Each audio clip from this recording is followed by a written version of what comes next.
Hello दोस्तों, स्वागत है एक बार फिर आप सभी का आपके अपने यूट्यूब चैनल पीएस क्लासेस पर।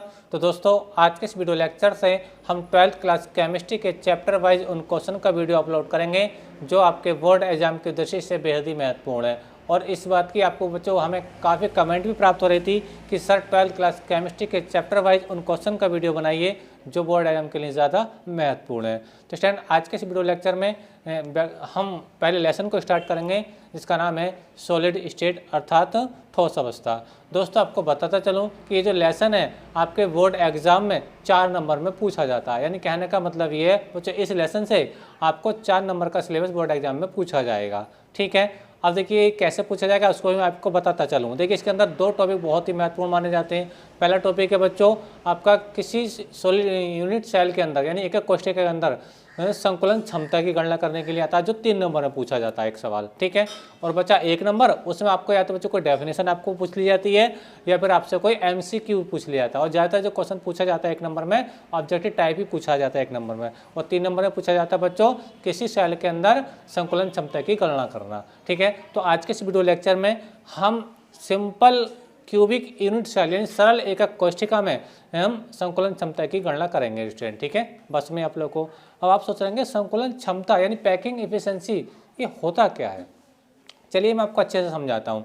देखिए स्टूडेंट, मान लीजिए आपके पास कोई खाली कमरा है। ठीक है, अब आपने क्या किया, उस कमरे के अंदर आपने क्या पूरे कमरे को आपने फुटबॉलों से भर दिया। कैसे बच्चों, फुटबॉल से भर दिया। ठीक है, पूरे कमरे को बिल्कुल टॉप से लेकर के बॉटम तक। ठीक है, आपने पूरे को क्या फुटबॉल से भर दिया। क्या अब मुझे आप बताइए, क्या कमरे का जो 100% आयतन है क्या बॉलों ने ही कवर कर रखा है, क्या उसके अंदर बीच बीच में कुछ खाली भी स्थान है? जी हाँ, आपका आंसर बिल्कुल सही है कि उसके अंदर 100% में तो बोला नहीं है, उसी बीच में क्या खाली स्थान भी रहता है, स्पेस भी रह जाता है।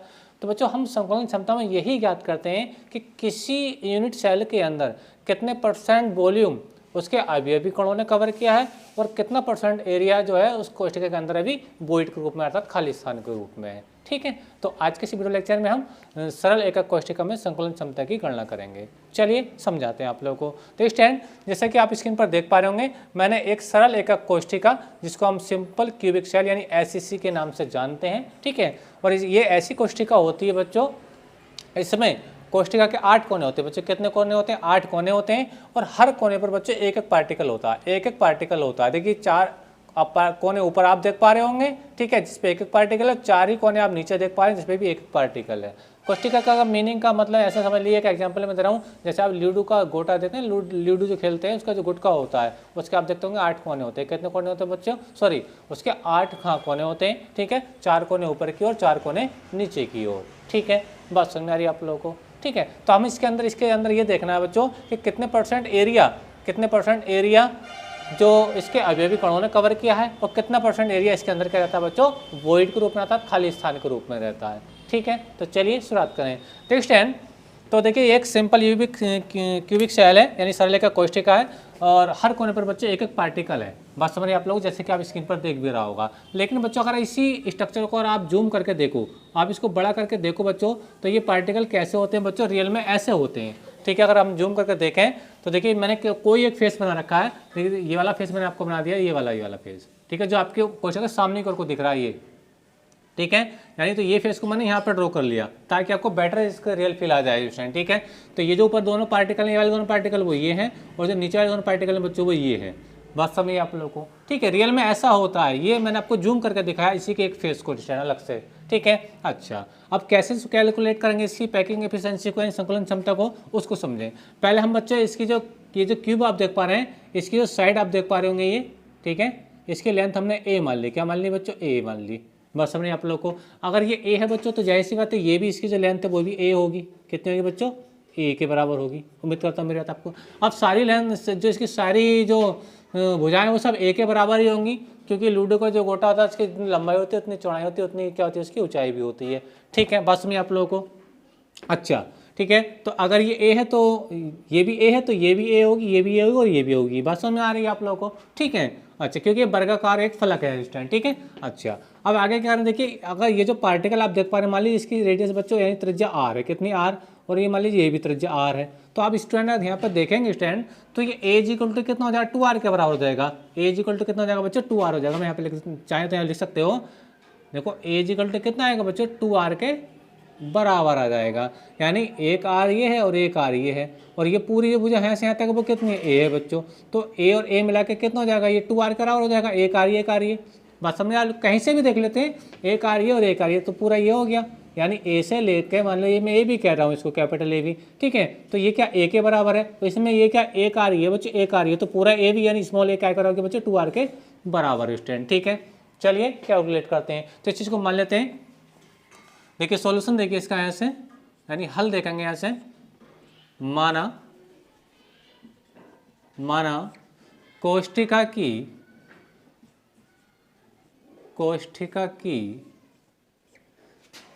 प्रत्येक भुजा की लंबाई, प्रत्येक भुजा की लंबाई कितनी बच्चों, ए, तथा प्रत्येक गोले की त्रिज्या, प्रत्येक गोले की त्रिज्या कितनी है बच्चों, r है, तथा प्रत्येक गोले की त्रिज्या, गोले की त्रिज्या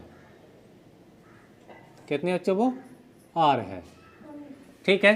तब हम क्या लिख सकते हैं, देखिए तब हम लिख सकते हैं stand A is equal to क्या बच्चों, 2r के बराबर है। जैसे कि मैंने यहाँ पे बताया, यहाँ पे आपको बताया, क्योंकि यहाँ से यहाँ तक क्या है, ये ए है। अगर ये ए है तो चारों भुजाएं ए ही होंगी, ठीक है। बात समझिए आप लोगों को। अच्छा, अब हम निकालेंगे इस कोष्ठिका का आयतन। क्या निकालेंगे बच्चों, इस कोष्ठिका का आयतन। अब देखिए कोष्ठिका का आयतन क्या से निकालेंगे, कोष्ठिका का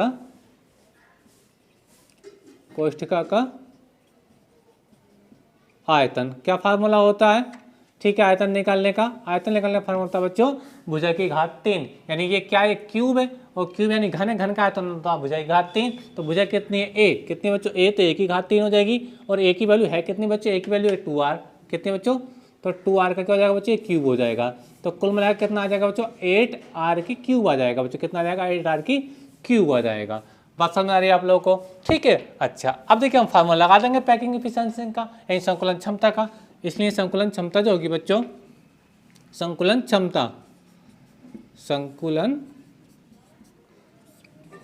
क्षमता कैसे निकालेंगे, देखिए फार्मूला होता है इसका, कोष्ठिका में परमाणुओं की संख्या, कोष्ठिका में परमाणुओं की संख्या, इसी फार्मूले से सारी क्षमताएं दी जाएंगी। ध्यान से देखें, तो कोष्ठिका में परमाणु की संख्या यानी Z से लिखते हैं इसको, ठीक है स्टैंड, और एक परमाणु का आयतन, यानी एक परमाणु का आयतन, यानी परमाणु मतलब इसका जो अवयवी कण आप सर्कल टाइप के देख पा रहे हैं, ठीक है, यानी ये जो आप गोले देख पा रहे हैं, ये इन्हीं को हम क्या कर रहे हैं, इसका एक परमाणु कर रहे हैं, परमाणु को लगभग गोलाकार माना है, इसलिए हम क्या लगाएंगे, तो गोले का आयतन लगाएंगे 4/3 पाई r का क्यूब, ठीक है, बटे कोष्ठिका का आयतन, कोष्ठिका का आयतन, और मल्टीप्लाई में क्या रहता है बच्चों, 100 क्या रहता है, 100। तो स्टैंड ये फार्मूला है, इसकी संकुलन क्षमता को कैलकुलेट करने के लिए स्टैंड, ठीक है। एक बार फिर समझें, जेड क्या है, जेड है कोष्ठिका परमाणु की संख्या, ठीक है, और ये क्या है बच्चों, आपका एक परमाणु का आयतन, परमाणु का अंदर गोले का आयतन, क्योंकि ये गोल टाइप का है, बात समझे आप लोगों को, ठीक है। अपन क्या है, वॉल्यूम ऑफ क्यूबिक सेल यानी कोष्ठिका का आयतन, और मल्टीप्लाई में क्या आता है 100, और ये परसेंटेज का साइन, ठीक है। अभी ये देखिए स्टैंड कि ये जो 8 पार्टिकल इसे कॉर्नर पर आपको दिखाई दे रहे हैं, बात समझ आ रही है, तो ये 8 पार्टिकल का 100% भाग इस कोष्ठिका में को नहीं है, यानी कहने का मतलब ये है कि ये जो आपके 8 पार्टिकल कोने पर हैं, ठीक है, तब का 100 ये अपना 100% वॉल्यूम इसके अंदर शेयर नहीं करते हैं, ये केवल कितना शेयर करते हैं बच्चों, 1/8वां भाग, यानी 1/8 भाग करते हैं। यानी ये जो ये पार्टिकल है, ये केवल अपना 1/8वां भाग इसमें कंट्रीब्यूट करेगा, ऐसी 1/8वां भाग ये, 1/8वां भाग ये, सेम टाइप से 1/8वां भाग ये दान करेगा इसके अंदर को, ऐसी 1/8वां भाग बच्चों ये वाला करेगा, और इस तरीके से 1/8 ये और 1/8 चाहिए। बात समझिए आप लोगों को, यानी कहने का मतलब ये है कि जो कॉर्नर पर पार्टिकल होता है, कॉर्नर पर जो पार्टिकल होता है वो कोष्ठिका में को केवल अपना 1/8वां भाग दान करता है, 100% भाग दान नहीं करता है। बस समझिए आप लोगों को, ये आपको याद रखनी पड़ेगी, ठीक है। तो देखिए अब ये कैसे कितना वैल्यू आएगा, यानी कहने का मतलब मेरा ये है कि अगर मैं तो जेड की वैल्यू बच्चे कैलकुलेट करके दिखाऊँ यहीं पे, तो देखिए एक पार्टिकल अपना कितना भाग दे रहा है बच्चों, आपका 1/8 भाग दे रहा है। लेकिन अब पार्टिकल है कितने बच्चों अपने पास, केवल 8 पार्टिकल हैं बच्चों। कितने पार्टिकल हैं, 8 पार्टिकल हैं। तो कुल मिलाकर आप ध्यान से देखो बच्चों, तो ये वैल्यू अगर हम कैलकुलेट करें तो जेड बराबर आ कितना रहा है, ये हो जाएगा बच्चों 8 ये कैंसिल आउट हो गया। तो इसका मतलब क्या हो गया, 1। कितना हो गया बच्चों, 1। यानी यहाँ से आप देखो तो जेड बराबर कितना आ रहा है, जेड बराबर बच्चों 1 आ रहा है।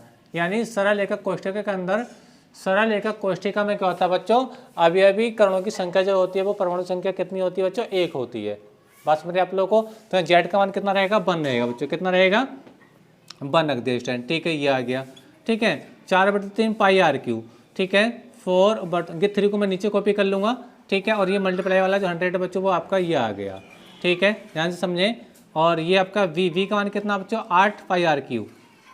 यहाँ पे एक चीज़ को कैलकुलेट छोड़ गई, ये जो आपका आर की क्यू है 4 पाई आपका ऐसे रहेगा और आर का क्यू भी बच्चों आपका ऐसे रहेगा, मल्टीप्लाई आपका 100। ठीक है, वी का मान कितना बच्चों, 8 आर की क्यूब। कितना, 8 आर की क्यूब है। ठीक है, और ये जो आपका 3 था वो 3 बच्चों आपका ये हैगा। एक बार फिर से रिवाइज कर रहा हूँ, जेड यानी इस वाली कोष्ठिका के अंदर जो जेड बराबर होता है बच्चों कितना होता है, वो 1 होता है। यानी परमाणु की संख्या कितनी होती है, 1 होती है। तो जेड का मान 1 हो गया।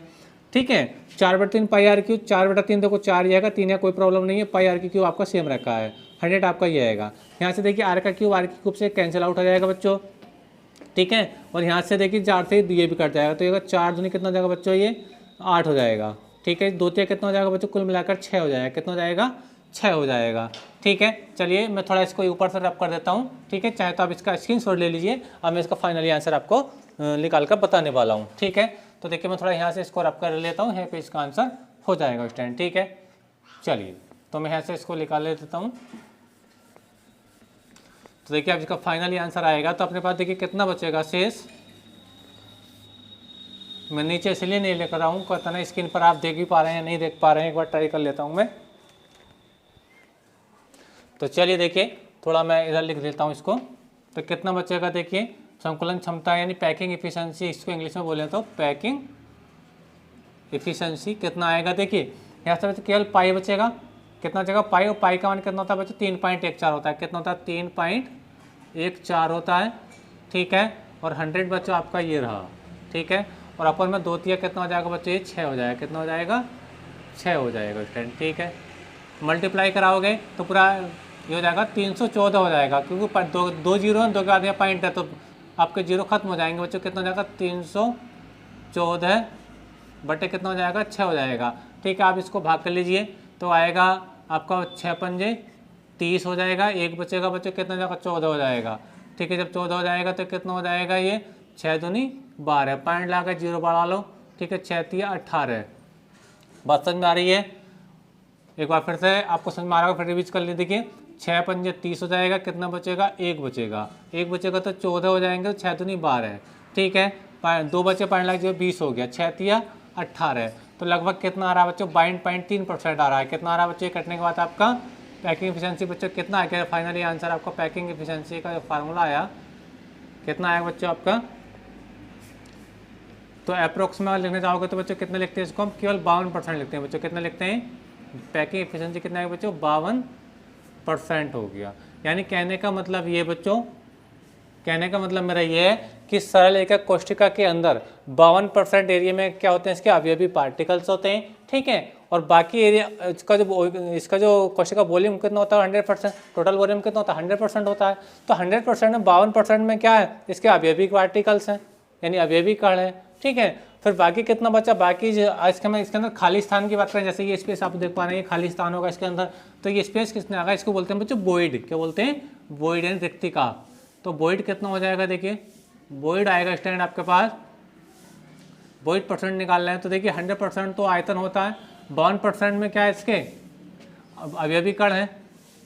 तो कुल मिलाकर कितना आ गया बच्चों, तो कुल मिलाकर बच्चों आपका कितना आ गया, 48% आ गया। कितना आ गया बच्चों, 48। तो कहने का मतलब ये है कि सरल एकक कोष्ठिका के अंदर बच्चों क्या होता है, 52% एरिया में क्या होते हैं उसके आपको अवयवी पार्टिकल्स होते हैं, जबकि 48% एरिया में क्या होता है बच्चों, कुछ नहीं होता, वो खाली स्थान होता है। यानी जो आपको मैंने फुटबॉल वाला एग्जांपल में शुरू में दिया था कि बॉलों के बीच में कोई स्पेस रह जाता है। तो स्पेस कितना होता है, वो खाली स्पेस आपका 48% होता है, जबकि आपका पार्टिकल कितने एरिया में होते हैं, आपके 1% में होते हैं।